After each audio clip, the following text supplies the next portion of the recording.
जों गाजा गोमजायै खुंफुंनानै दिनै जोबथा सानाव नोंथाङा गाहाय आलासि महरै बाहागो लाफैबाय। बे समाव मा बुंनो सानो नोंथां? गिबियावनो नोंथांमोननि गेजेरजों गरेस्वर जि दख'रा दुलाय बर' फरायसा आफाद बिथांमोना 37थि बोसोरसालि जथुम्माखौ खुंफुंलांबाय। बिथांमोननि गेजेरावनो गोदानै बिबान मोनफिनबाय आरो बेखौ दुलाय बर' फरायसा आफादनिफ्राय आफादगिरि गाहाय नेहाथारि बिथांमोनखौ लानानै गासै मावथि हान्जाखौ दख'रानिखौ जों बरायो। आरो बिनि गेजेरावनो दिनै तामुलपुर जिल्लानि सिङाव गरेस्वर हालामाव दिनै जोङो मोनसे बे गेवलां मेलनि गेजेरजों गोबां सुबुंनि बाहागो लानायनि गेजेराव जोंहा दुलाय बर' फरायसा आफादनिफ्राय जोङो दिनै सोलोंथाइनिफ्राय आदि खालामनानै आरो समाजनि दावगानांगौनि थाखाय जोंनि रांखान्थि फेहेरनांगौनि थाखाय गुबुन गुबुन सांग्रांथिनि थासारिखौ लानानै जोङो दिनै बयबो मिथिलायनो हास्थायो। दा बेखायनो दुलाय बर' फरायसा आफादनिफ्राय जोङो बावहाय बाहागो लानाय बयबो आरो बर' माहारिखौ जों अरायसम बेबादि मोनसे रांखान्थि फेहेरनाय सोलोंथाइ दावगाथायाव दिनै बयबो बाहागो जानांगौनि थाखाय जों अरायसम हास्थायो। आरो बिनि गेजेरजों जोंनि समाजाव सोरजिनाय माखासे समाज बेरेखा थासारिखौ फोजोबनो थाखाय जों बयबो समाजा बाहागो जानांसिगौ। मानोना रावबो रावखौबो दिनै जोङो साजा होनानै बुलाय सोलाय खालामनानै गाज्रि हुदाफोरखौबो जों फोजोबनो हाया।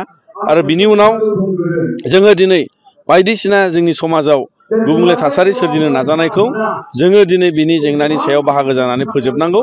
आरो बेनिखायनो जोङो नोंथांमोननि गेजेरजों बयबो आइ आफा बिदा फंबाय गामिनि गासैबो न'खर समाजखौ जों खावलायो जाहाथे जोंनि समाजाव बेबायदि समाज बेरेखानिफ्राय लानानै बयबोखौबो खहा खालामनाय माखासे थासारिया बेवहाय दाजाथों।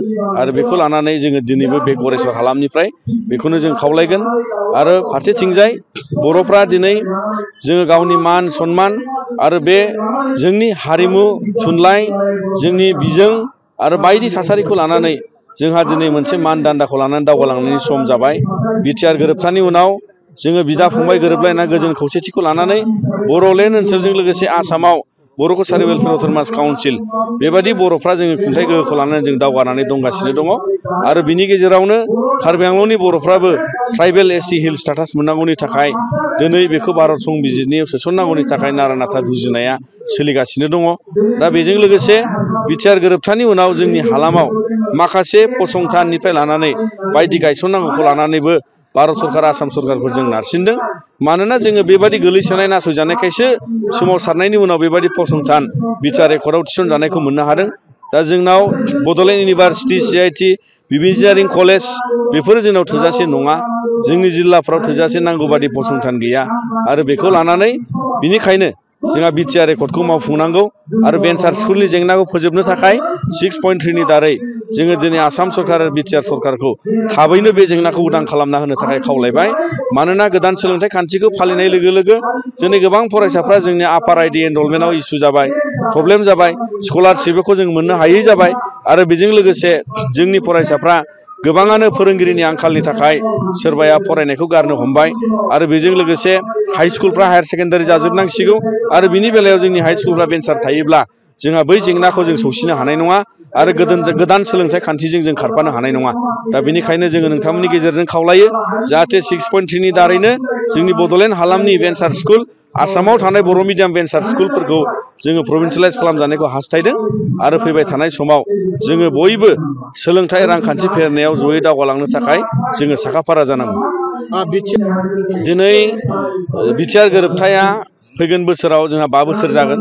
आरो बिनि गेजेरावनो माखासे गिदिरथार हाबाफारिखौ जों फोजोबजानायखौ हास्थायदों।